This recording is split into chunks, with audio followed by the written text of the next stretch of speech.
ज्ञानी सुन्दरः। स्वीकृतं कार्यं मध्ये न परित्यक्तव्यम् इति चिन्तयन् दृढसङ्कल्पः त्रिविक्रमः पुनः अपि वृक्षस्य समीपं गतवान्। वृक्षतः शवम् अवतार्य स्कन्धे आरोप्य यथापूर्वं मौनं श्मशानाभिमुखं प्रस्थितवान् च। तदा शवान्तर्गतः वेतालः, भोः राजन्, भवान् केन कारणेन एतादृशं परिश्रमं करोति इति मया न ज्ञातम्। अस्मिन् लोके योगविद्यानिपुणाः अन्ये मन्त्रवादिनः च केषुचित् सन्दर्भेषु अपूर्वशक्तिं प्रदर्शयेयुः, परन्तु तादृशेषु अपि केचन स्वसमस्यानां परिहारार्थं समर्थस्य महाराजस्य साहाय्यं स्वीकुर्वन्ति इति तु आश्चर्यकरम् एव खलु।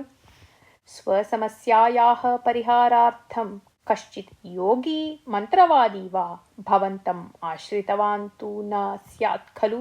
योगी सर्वदा प्रजोपकारी सन् जीवति, परन्तु मन्त्रवादी कीर्तेः अधिकारस्य च व्यामोहकारणात् प्रजानां वञ्चनां करोति। एतस्य उदाहरणत्वेन सुन्दरनामकस्य कश्चित् कथां श्रावयामि अहम्। एतस्मात् भवतः मार्गश्रमः अपि परिहृतः भवेत् इति अवदत्।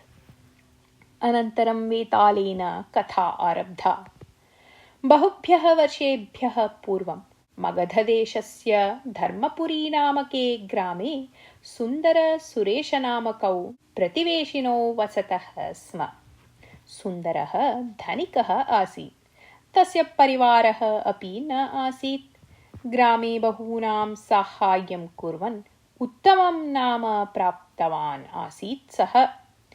परन्तु सुरेशस्य स्थितिः एतस्मात् विपरीता आसीत्। तस्य परिवारः अपि महान् आसीत्। सः अधिकम् अपव्ययं करोति स्म। सर्वैः सह वृथा कलहं करोति स्म।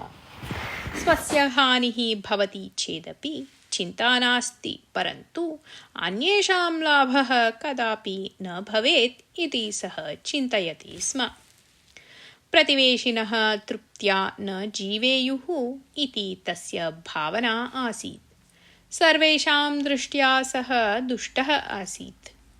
सर्वे मां दुष्टं मन्यन्ते इति सुरेशः जानाति स्म, परन्तु एतस्य कारणं मम दुर्गुणः इति सः न चिन्तयति स्म। मम प्रतिवेशिनः सर्वे सुन्दरस्य कारणतः एव मां दुष्टं मन्यन्ते, अतः एव सुन्दरः उत्तमकार्याणि कुर्वन् अस्ति इति सुरेशः सर्वान् वदति स्म।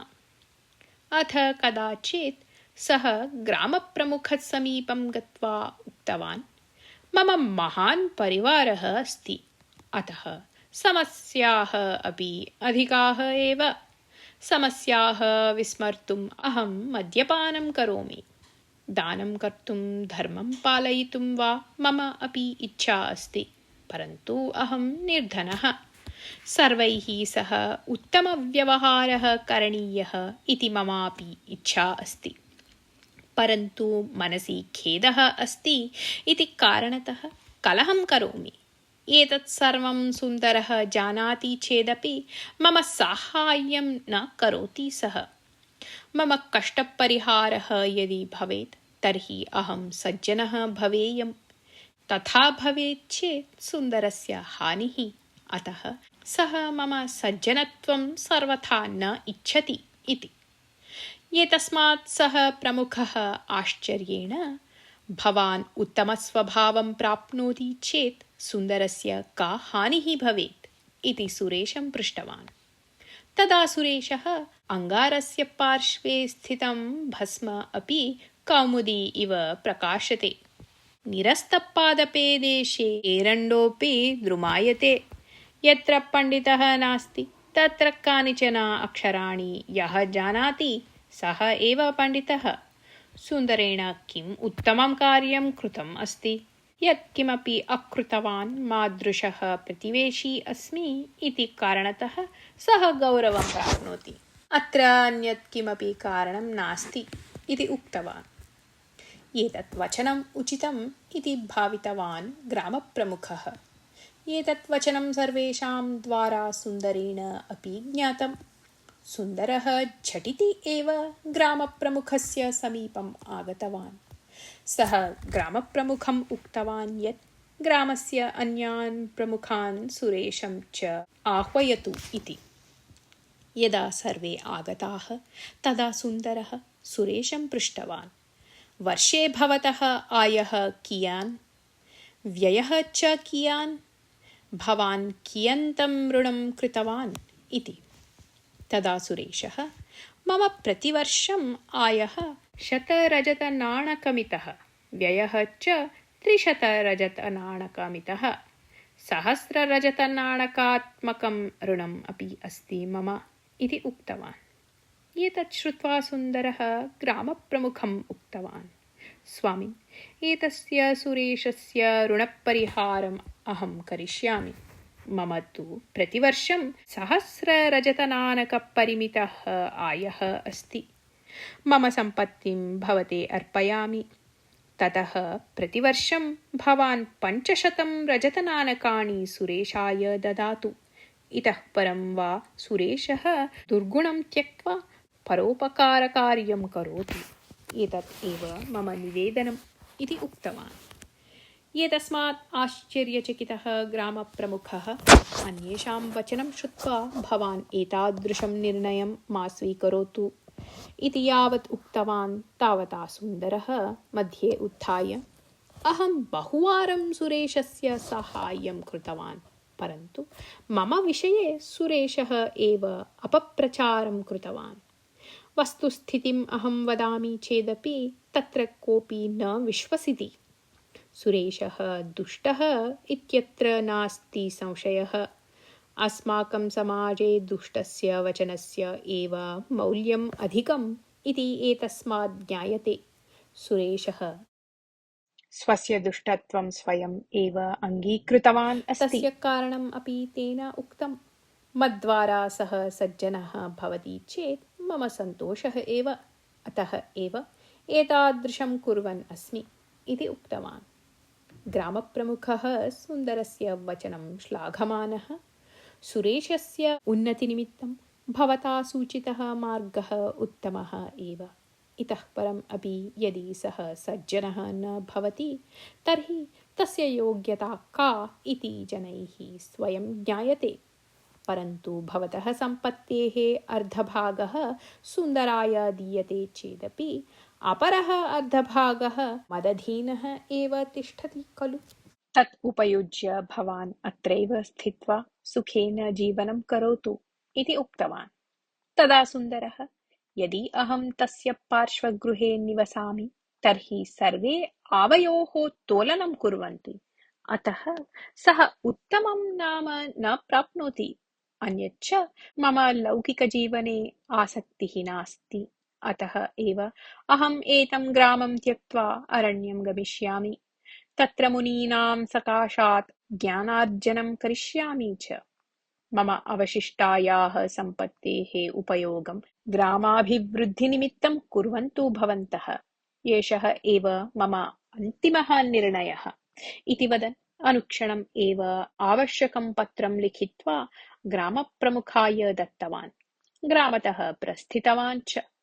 ततः एकम् अरण्यं गत्वा सः तत्रत्यं कञ्चित् मुनिं दृष्टवान्।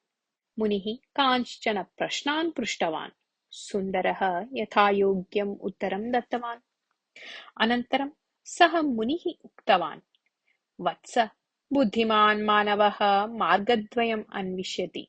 प्रथमं तपसा मुक्तिसम्पादनम्, अपरं योगविद्यया ज्ञानसम्पादनम्। भवान् ज्ञानं सम्पादयितुम् उत्सुकः अस्ति, अतः भवान् महान् योगी सन् यथाशक्ति जनहितकार्यं करोतु इति। एतत् अङ्गीकुर्वन् सुन्दरः तस्य मुनेः शिष्यः जातः। एवम् एव कश्चन कालः अतीतः। तदा मगधदेशं महागुप्तः नाम महाराजः पालयति स्म। वर्षद्वयव्यापिन्याः अनावृष्टेः कारणतः राज्ये जलस्य आहारस्य च अभावः उत्पन्नः आसीत्। तदा महाराजः खिन्नः सन् मन्त्रिभिः सह चर्चां कृतवान्, परन्तु कोऽपि कमपि परिहारं सूचयितुं न शक्तवान्। तस्मिन् समये एव सुन्दरः तत्र आगत्य महाराजं दृष्ट्वा तम् उक्तवान्, महाराज, मम काचित् समस्या उद्भूता अस्ति। ऋते भवतः अन्येन केनापि परिहर्तुं न शक्यते सा समस्या। भवान् यदि मम समस्यायाः परिहारं करिष्यति तर्हि अहं यथाशक्ति भवता साहाय्यं करिष्यामि इति। सुन्दरस्य वेशभूषणं मुखस्य तेजः च दृष्ट्वा एषः कश्चित् योगी इति ज्ञातवान् महाराजः। अतः सः सुन्दरम् उक्तवान्, महानुभाव, भवतः समस्याम् अहं कर्तव्यबुद्ध्या परिहरिष्यामि, परन्तु भवान् मम समस्यां परिहर्तुं सर्वथा न शक्नुयात्। अतः भवतः साहाय्यस्य अपेक्षा मम नास्ति इति। तदा सुन्दरः गाम्भीर्येण, आदानप्रदानं मानवधर्मः अस्ति, भवतः समस्यां निश्चयेन अहं परिहरिष्यामि इति उक्तवान्। तदा महागुप्तः देशस्य अनावृष्टिविषयं सुन्दरम् उक्तवान्। एतत् श्रुत्वा सुन्दरः हसन्, एतत् मम अत्यन्तं लघुकार्यम्। प्रकृतिशक्तयः केषाञ्चित् सूत्राणाम् आधारेण कार्यं कुर्वन्ति। वातावरणे अपेक्षितस्य अनुकूलस्य अभावतः अस्माकं राज्ये वृष्टिः नास्ति।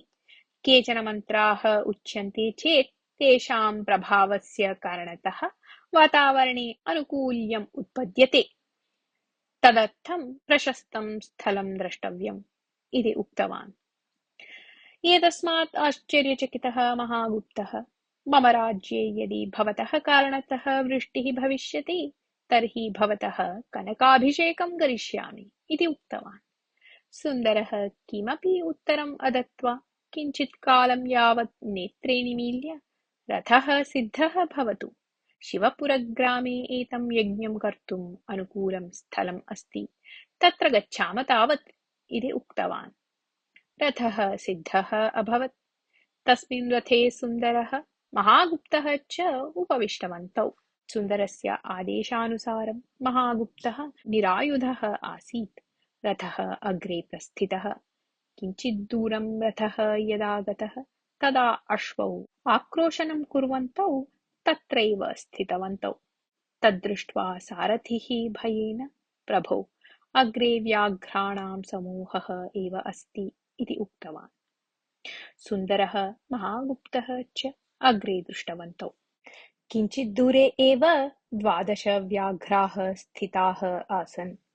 कुत्रापि जलं नास्ति इति कारणतः जलान्वेषणार्थं ते तत्र आगताः आसन्। अश्वौ 3 जनान् च दृष्टवन्तां तेषाम् उत्साहः प्रवृद्धः आसीत्। एतस्मिन् समये मम समीपे आयुधानि न सन्ति खलु इति महागुप्तः महतीं चिन्तां प्राप्तवान्। तावता सुन्दरः रथात् अवतीर्य मन्त्रान् वदन् व्याघ्राणां समीपं गतवान्। महागुप्तः आश्चर्यचकितः सन् यावत् पश्यन् आसीत् तावता एकैकः व्याघ्रः अपि सुन्दरं नमस्कृत्य अरण्यस्य अन्तः अगच्छत्। तदा रथः अग्रे गतः। सुन्दरः रथम् आरुह्य, क्रूरमृगाः अपि कानिचन सूत्राणि अनुसरन्तः जीवन्ति। शब्दजलेन तान् अपि निग्रहीतुं शक्नोति योगी इति महागुप्तम् उक्तवान्। अनन्तरं किञ्चित् कालाभ्यन्तरे एव रथेन शिवपुरग्रामः प्राप्तः। तस्मिन् ग्रामे सर्वत्र बहवः जनाः महता सन्तोषेण आसन्। सुन्दरः तत्र गत्वा कः विशेषः इति तान् पृष्टवान्। तेषु कश्चित् वृद्धः आश्चर्येण सुन्दरं पश्यन्, भवान् एव खलु सः योगी इति पृष्टवान्। तदा सुन्दरः, आम्, सः योगी अहम् एव इति तान् सूचितवान्। अनन्तरं सः वृद्धः उक्तवान्, कश्चित् योगी ग्रामम् आगमिष्यति इति शब्दज्ञानं कृत्वा वृष्टिं पातयिष्यति इति च ग्रामप्रमुखस्य स्वप्ने आगत्य काचित् ग्रामदेवता उक्तवती आसीत्। परन्तु अस्माकं ग्रामे भूकम्पः भविष्यति इत्यपि तया उक्तम्। तत् निरुध्य तस्मात् ग्रामः रक्षणीयः चेत् तत्र स्थितस्य वटवृक्षस्य अधः स्थिता काचित् शिला अर्धपादपरिमितम् उपरि उन्नेतव्या। अत्रत्य जनाः प्रयत्नं कुर्वन्तः चेदपि शिलां कम्पयितुं न शक्ताः इति। तदा महागुप्तः अग्रे गत्वा तां शिलां दृष्टवान्। सा शिला महाकारिका भारयुता च आसीत्। बलशाली अपि तां शिलाम् उन्नेतुं न शक्नोति स्म। किं करणीयम् इति महाराजः यावत् चिन्तयन् आसीत् तावता सुन्दरः शिलायाः समीपं गत्वा, महाराज, एतत् कार्यं शरीरबलेन साधयितुं न शक्यते। ज्ञानशक्त्या पर्वतम् अपि चूर्णीकृतं शक्यते। अणुतः ब्रह्माण्डस्य सृष्टिः कर्तुं शक्यते।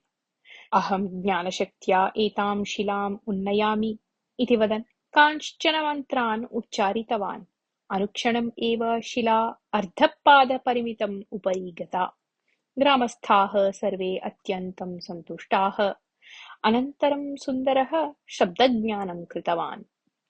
तस्य समाप्तितः पूर्वम् एव आकाशः मेघैः आवृत्तः। अल्पे एव काले वृष्टिः आरब्धा। न केवलं शिवपुरग्रामे, अपि तु मगधराज्ये सर्वत्र वृष्टिः आगता। एतत् सर्वं दृष्ट्वा महागुप्तः चिन्तयन् सुन्दरम् उक्तवान्, महानुभाव, भवान् सर्वशक्तिशाली अवतारपुरुषः इव अस्माकं राज्यम् आगत्य प्रजानां कष्टं परिहृतवान् भवान्। अहं तु सामान्यः। भवतः समस्यां परिहर्तुं शक्नोमि वा न वा इति मम सन्देहः इति। तदा सुन्दरः हसन् सुरेशस्य कथां महागुप्तं श्रावितवान्।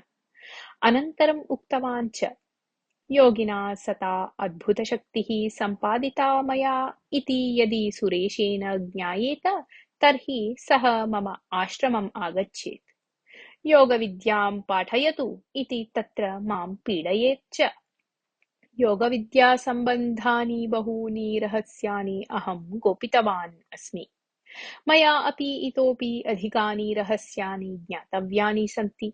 अतः सुरेशतः मम खेदः यथा न भवेत् तथा मम आश्रमस्य रक्षणं कल्पयतु इति अहं भवन्तं प्रार्थयामि इति।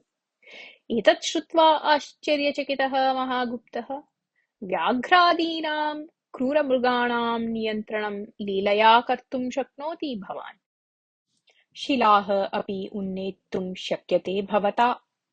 प्रकृतिशक्तिम् आदेशेन निग्रहीतुम् अपि शक्यते भवता। एतादृशाय भवते एतादृशलघुविषये मम साहाय्यम् आवश्यकं भवेत् वा इति सुन्दरं पृष्टवान्। तदा सुन्दरः क्षणं यावत् मौनं स्थित्वा अनन्तरं महागुप्तं पश्यन् गाम्भीर्येण, राजन्, राज्यस्य महाराज्यस्य उपस्थितौ यदि अहं दुर्जनेभ्यः दण्डनं ददामि तर्हि तत् उचितं न भवेत् इति उक्तवान्। अनन्तरं महागुप्तः प्रतिवचनम् अदत्त्वा सुन्दरस्य आश्रमस्य रक्षणव्यवस्थां कल्पितवान्। यथा सुरेशः तत्र न गच्छेत् तथा तस्मै आज्ञां प्रेषितवान् च। एवं वेतालः कथां समाप्य अवदत्, भोः राजन्, सुन्दरः मन्त्रोच्चारणेन एव क्रूरमृगाणां नियन्त्रणं कृतवान्। शब्दज्ञानेन वृष्टिं पातितवान्। एतत् सर्वं निपुणः योगी एव कर्तुं समर्थः भवति। परन्तु अत्र मम कश्चन सन्देहः अस्ति यत् एतादृशः महान् शक्तिमान् कश्चित् दुर्जनं शिक्षितुं न शक्नोति। सः एतदर्थं महाराजस्य साहाय्यं स्वीकरोति इति तु आश्चर्यकरम् एव खलु। सुन्दरेण यत् कार्यं कृतं तत् सर्वं क्षुद्रमान्त्रिकशक्तिद्वारा जातं स्यात् वा एतेषां सन्देहानां समाधानं भवान् जानन् अपि यदि नावदेत् तर्हि भवतः शिरः सहस्रधा भग्नं भवेत् इति अवदत्। तदा मौनं स्थातुम् अशक्तः त्रिविक्रमः मानवाय बुद्धिशक्तिः, विवेचनाशक्तिः, वाक्शक्तिः च भगवता एव दत्ता भवति। एतेषाम् उपयोगः केषाञ्चित् सूत्राणां द्वारा येन क्रियते सः सन्मार्गी इति उच्यते। दुर्मार्गिणः व्यवहारः किमपि सूत्रं न अवलम्बते। सुन्दरः स्वयोगविद्यावलम्बेन सुरेशं दण्डयितुम् अशक्ष्यत्, न तु तस्य बुद्धिपरिवर्तनं कर्तुम्। अन्यच्च सः योगी भवति, तेन स्वार्थनिमित्तम् अन्ये न दण्डनीयाः। दण्डिताः चेत् तस्य योगशक्तिः न्यूना भविष्यति। अतः एव सुन्दरः महाराजस्य साहाय्यं स्वीकृतवान् इति। एवावदता त्रिविक्रमेण मौनभङ्गः कृतः आसीत्। अतः शवान्तर्गतः वेतालः ततः अदृश्यः भूत्वा यथापूर्वं वृक्षस्य शाखाम् आश्रितवान्।